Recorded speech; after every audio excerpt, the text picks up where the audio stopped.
నమస్తే, తెలుగు రాజ్యంకి స్వాగతం. నేను మిస్ సంధ్య.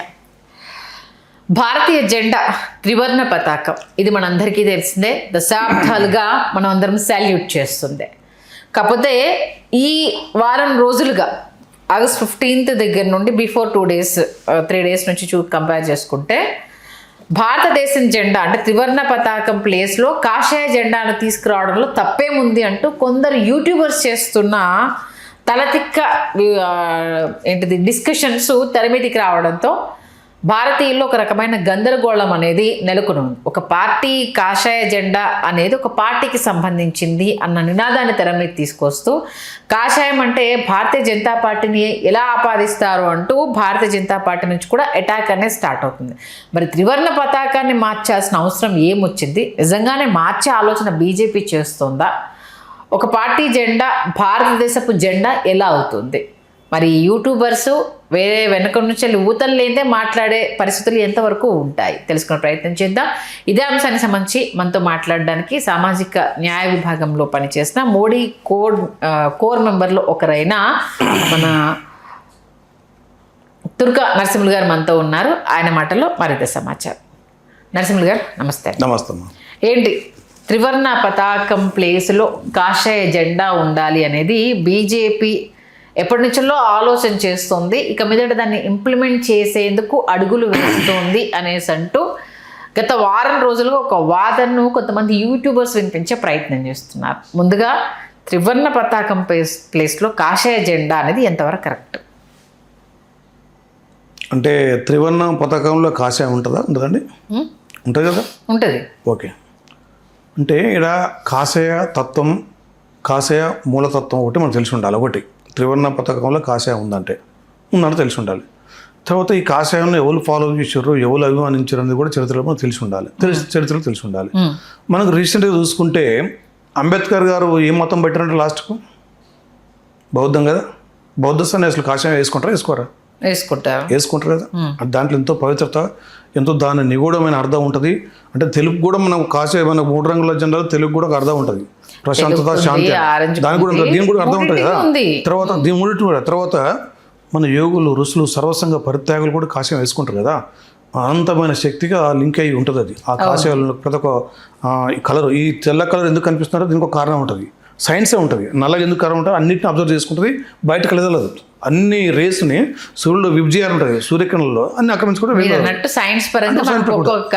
అది మన ఋషులు క్రియేట్ చేసింది కాదు. అంటే ధర్మంలో కానీ, వేదాల్లో కానీ, ఉపనిషత్తులో కానీ, శాస్త్రపూర్వకం కాషాయకు అర్థం ఉంటుంది. త్యాగం, డొనేషన్, అన్నిటికీ ఇవ్వడం, ఒక దీపంతో మరి ఒక దీపాన్ని వెలిగాలి, ఒక ఆత్మతో ఇంకో ఆత్మ వెలిగించాలి అనే కాషాయ తత్వం. అది కాషాయ తత్వం. దాన్ని తప్పంటారు మీరు? కాషాయ తత్వాన్ని తత్వం ఎవరు అన్నారు కదా.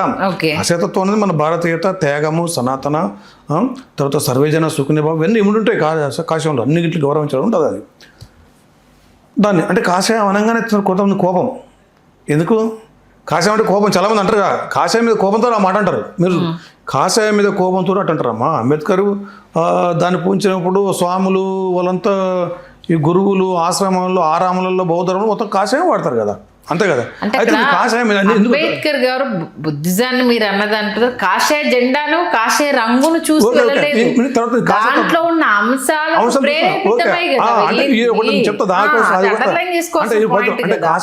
అది చెప్తాను నేను. ఫస్ట్ కాషాయ గురించి గొప్పతనం చెప్పి తర్వాత మీ కాడికి వస్తాను. మీ కాడికి వస్తాను. అయితే కాషాయం యొక్క గొప్పతనం భారతదేశంలో అది కాషాయ గొప్పతనం. మరి కాషాయ జెండా ఎట్లా మారుస్తారో నాకు అర్థం కాదు. కానీ ప్రతి ఒక్క పార్టీకి ఒక జెండా ఉంటుంది. ఎర్ర జెండా పార్టీ ఉంటుంది. వీళ్ళు ఎర్రజెండా పార్టీలు పశ్చిమ బెంగాల్ పరిపాలించారు కదా, కేరళ పరిపాలించారు కదా, త్రిపుర పరిపాలించారు కదా. మరి ఎర్ర జెండా పెట్టుకోరు వాళ్ళు ఏమన్నా? పెట్టుకోలేదు కదా. అదే కదా. ఇది కూడా జాతీయ జెండా ప్లేస్ లో ఎవరున్నారు కదా. జాతీయ జెండా మార్చి కాషాయ జెండా పెట్టి ఎవరు చెప్పారు మీకు? ఎవరున్నారు? మా దగ్గర యూట్యూబ్ మస్తు అంటారండి. మీరు ఎవరైనా కానీ రాజ్యాంగాన్ని మార్చలేరు. రాజ్యాంగాన్ని సవరిస్తారు, కొత్తగా ఇంక్లూడ్ చేస్తారు. దాన్ని ఇంకా ఎక్కువ స్ట్రీమ్ లైన్ చేస్తారు, దాన్ని ఎక్కువ ఫ్లోరిష్ చేస్తారు. కింది ప్రజలకు అర్థం రీచ్ కావాలని చెప్తారు. అది భారతీయ జనతా పార్టీ సిద్ధాంతము. కింది ప్రజల అభివృద్ధి, దేశ అభివృద్ధి అని చెప్పేసి కింది స్థాయి తీసుకుపోవాలి. కానీ దానికి కాషాయ జెండా పెట్టాలి అంటే ఇప్పుడు ప్రతి ఒక్క సంస్థకు ఒక జెండా ఉంటుంది, ప్రతి ఒక్క సంస్థకు ఒక జెండా ఉంటుంది, ప్రతి ఒక్క పార్టీ జెండా ఉంటుంది. గవర్నమెంట్ రాగానే ఆ జెండా పెడతారు, వాళ్ళ పెట్టిర్రా? ఈ రాష్ట్రంలో ఈ దేశంలో అన్ని రాష్ట్రాల్లో రకరకాల పార్టీలు వచ్చినాయి, మా పెట్టిర్రా? లేకపోతే దేశంలో పరిపాలించే పార్టీలు కూడా వచ్చినాయి కదా. తర్వాత కాంగ్రెస్, తర్వాత బీజేపీ వచ్చింది, మధ్యన జనతా పార్టీ ఇవన్నీ వచ్చినాయి కదమ్మా. రకరకాల పార్టీ జెండాలు మాత్రం మార్చినాయా? ఎందుకంటారట దాని బదనం ఎందుకు? మీకు ఏం దొరకదు, బీజేపీని బదనం చేద్దరికి ఏం దొరకదు, మీకు ఎక్కడ దొరకదు. ఒకవేళ బదనం చేస్తే బదనం చేస్తే స్టాండ్ ఉన్న స్టిక్ అనే మాట్లాడినప్పుడు చెప్పగలుగుతాం. మీరు కానీ వాళ్ళు కానీ ఎవరు కానీ స్టిక్ అనేది మాట్లాడాలి, చెప్పగలుగుతాం. 3 అనేది మనకు శుభచిహ్నం కాదు. ఏ కార్యక్రమానికి వెళ్ళినా 3 వెళ్ళొద్దు. కాకపోతే మన భారత జాతీయ జెండాలో 3 కలర్లు ఉన్నాయి కాబట్టి మన దేశం పెద్దలు కొంతమంది చేశారు. ఈ రకరకాలు ఉంటారమ్మా బీజేపీలో. ఎవరో ఏదో మాట ఓలో అనొచ్చు, ఎవరో ఏదో మాట తెలిసి తెలవక అనొచ్చు. అనంత మాత్రాన బీజేపీ మేనిఫెస్టో ఉంది, బీజేపీ సిద్ధాంతం ఇదని మీరు ఎట్లా అంటారు, వాళ్ళు అట్లా అంటారు అనలేరు కదా.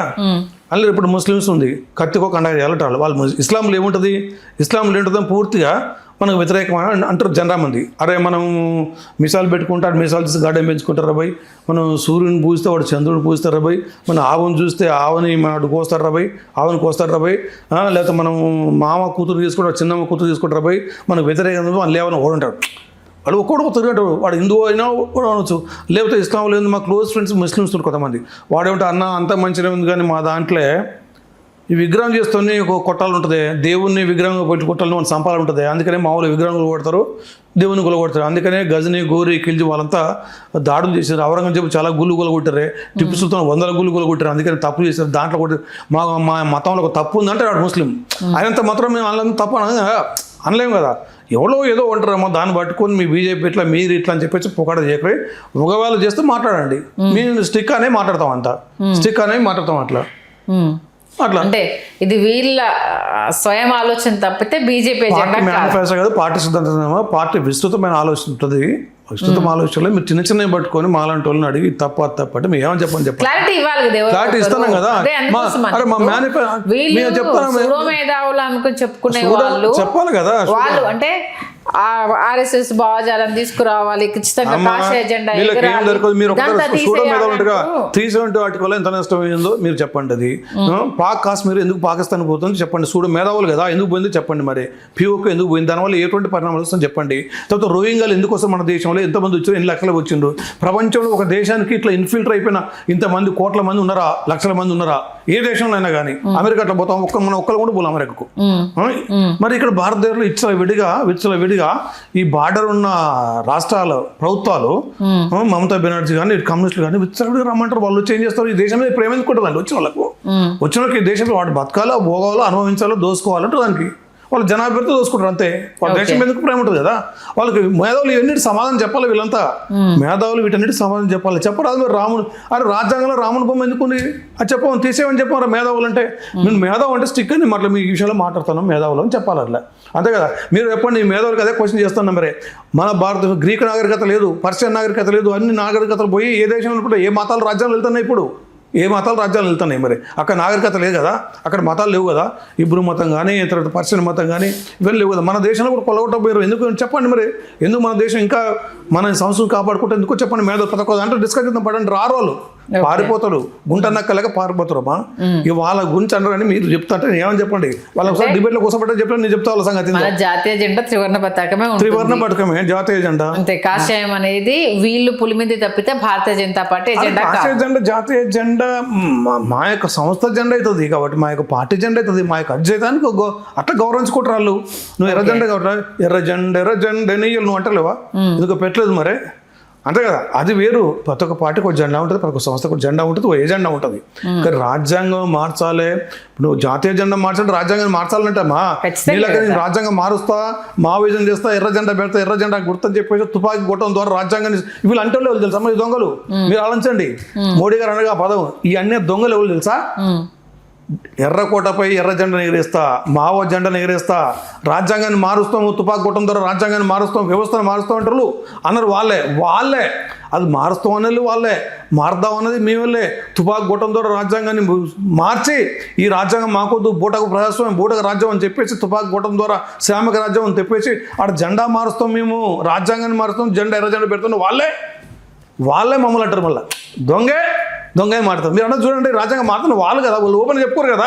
మేము అంటలేము, మీకు క్లారిటీ ఇస్తున్నాం కదా, మీ తరపున మీరు క్లారిటీ అంటారు, వాళ్ళ తరపున వాళ్ళు క్లారిటీ ఏమని చెప్పండి. మరి అన్నది మీరు దొంగలు మీరు అన్నారు కదా, మీరు దొంగలు ఎవడో ఇస్లాం రాజ్యం చేస్తాం తెలుసా, పాకిస్తాన్ లెక్క దీన్ని ఇస్లామయం చేస్తాంటాడు వాడు. వానితోటి కాంగ్రెస్ పొత్తు పెట్టుకుంటుంది. ఇస్లాం అంటే కాంగ్రెస్ అంటాడు, ఇస్లాం రాజ్యం అంటే ఇస్లాం జెండా వాడు పెడతాంటాడు, ఇస్లాం జెండా వాడు ముస్లిం లీగ్ పెడతా ఉంటాడు, ఎంఐఎం పెడతా ఉంటాడు, దాని కాంగ్రెస్ వాడు కమ్యూనిస్ట్ ఈ జెండా పెడతా ఉంటాడు, ఈ జెండా మారుస్తుంటాడు వాడు. కానీ భారతీయ జనతా పార్టీ ఇప్పుడు అన్నది కూడా అనలే. మీరు అన్నది చూపించండి. దొంగలు వాళ్ళే, అంటోళ్ళు వాళ్ళే. వాళ్ళని మేధావులు ఏమన్నారు, మళ్ళీ దాంట్లో ఉన్న మేధావులు మమ్మల్ని మీద దాడి చేస్తారు. మళ్ళీ ఈ మేధావులు ఉండగా అరే అవలేగాలి పునర్దాకా మీరు జెండా మారుస్తాం, రాజ్యాంగం మారుస్తాం, తుపాకు పెట్టి పోరాడరు కదా, మీరు అనేది మీకు హక్కులేదు అనాలి. ఓ మేధావులు వాళ్ళని అడగాలి. అరే కాంగ్రెస్ మీకేముంది, కాంగ్రెస్ అంటే ముస్లిం అంటే కాంగ్రెస్ అంటే మరి ముస్లిం అయితే మరి పాకిస్తాన్ జెండా లెక్క లేదా మధ్యస్థ జెండా లెక్క ఈ పచ్చ జెండా ఎగురుతుంది కదా బాబు ముస్లిం అంటే. మరి మీరు ముస్లిం అంటారు కదా, మరి మీరు కూడా ఇస్లాం జెండా ఎగరాలని చెప్పి కాంగ్రెస్ అంటారు, మీరు కూడా తప్పని ఎనాలిసిస్ చేయాలి. మరి అరే కాంగ్రెస్ వాళ్ళు పచ్చ జెండా ఎగరా అంటారు, కమ్యూనిస్టులను ఓపెన్గా చెప్పుకుంటారు వాళ్ళు, మేము చెప్పలేదు కదా. మరి వాళ్ళే మమ్మల్ని అంటారు, వాళ్ళే కాషాయ జెండా అంటారు. మీరు చూడండి న్యాయం ఎక్కడ ఉందో. దొంగలు దొంగలండి, దొంగలు తప్పక మన యూట్యూబ్ కాదు వాళ్ళు నిలబడి మాట్లాడదే వాళ్ళ ధైర్యం ఉండదండి, చెప్పగలుగుతాం. అంటే వాళ్ళు మీ బీజేపీ వెనుకుంటూ నడిపిస్తుందా, వాళ్ళు స్వతంత్రంగా వాళ్ళు చెప్తున్న మేధావులు అనేది వాళ్ళే. పచ్చ జెండా రావాలి ఢిల్లీలో, పాకిస్తాన్ జెండా ఎగరాలని ఓడంటాడు కాంగ్రెస్, ఎంఐఎం వీళ్ళు, ఇట్లా ఎర్ర జెండా ఎగరాలి, మావో జెండా వీళ్ళు అంటారు. వాళ్ళే మమ్మల్ని మళ్ళీ ఆ జెండా ఎగరాలని వాళ్ళు అంటారు, వాళ్ళే అంటారు. కాషాయ జెండా తీసుకురావాలన్న బీజేపీ ఇప్పుడు ఆ జెండా తీసుకురావాలి వాళ్ళు అన్నప్పుడు కాషాయ జెండా తీసుకొచ్చారు రావాలన్న కూడా బీజేపీ వాళ్ళే కదా అవ్వాల్సింది. ఎందుకంటారు బీజేపీ అంటే కాషాయ జెండా బీజేపీ దానా, కాషాయ ఇప్పుడు వీళ్ళది కదా, మన మహారాష్ట్రలో శివాజీ పార్టీ కాదా, ఇంకొత్త పార్టీలు వస్తాయి, హిందూ సేన పార్టీ రావా అన్నదా. బీజేపీ ఒకటి ఉందా కాషాయ జెండా? కాషాయ జెండాకు కేవలం బీజేపీ అరువులా, లేకపోతే బీజేపీకే కాషాయ జెండాకి ఎవరైనా భారతీయత శివసేన ఆపాదించుకోలేదండి, హిందూ మాసం ఆపాదించుకోలేదా, ఇంకా అంతకంటే కోర్ పార్టీ అవకాశం లేదా? అటువంటి పార్టీలు ఇంకా మంచిగా వస్తే మేము కూడా మారుతాం. అంత మంచి పార్టీలు వస్తాయి, బీజేపీని వదిలేసి మేము పాడతాం. అంత మంచి బయట ఉంటాడు ఇమ్మీడియట్లీ ఆ పార్టీ వచ్చేసి ఇక్కడ ఉండి మొత్తం ఢిల్లీలో ఉన్న హుమాయూన్ రోడ్ తీసేయాలి, ఢిల్లీలో ఉన్న మహమ్మద్ బిన్ తుగ్లక్ వాడు దొంగ గుళ్ళు కూలగొట్టి గోపురాలు కొట్టి ఎంతోమంది వేల మంది అమ్మాయిలను ఎగుమతి చేసి పెట్టుకుని వాడిని తెచ్చి తీసేయాలంటాడు. అటువంటి తీసేయాలి ఇమ్మీడియట్ ఉండి. ఇప్పుడు గుంటూరులో జిన్నా ఎందుకు ఉండాలి, కొన్ని 100 కోట్ల మంది చంపించినట్టు జిన్నా, దేశాన్ని వెలుగుతున్నట్టు జిన్నా, అది కూలగొట్టనే పార్టీ రాని మేము కూడా సంతోషం చేయలేదు అటువంటి పార్టీలో. భారతీయ జనతా పార్టీ ఎజెండా వాళ్ళది ఏదంటే దొంగలది, వాళ్ళు పచ్చ జెండా ఎగరమంటారు, ఎర్ర జెండా ఎగరద్దామంటారు, వాళ్ళు ఓపెన్ చెప్తారు వాళ్ళు.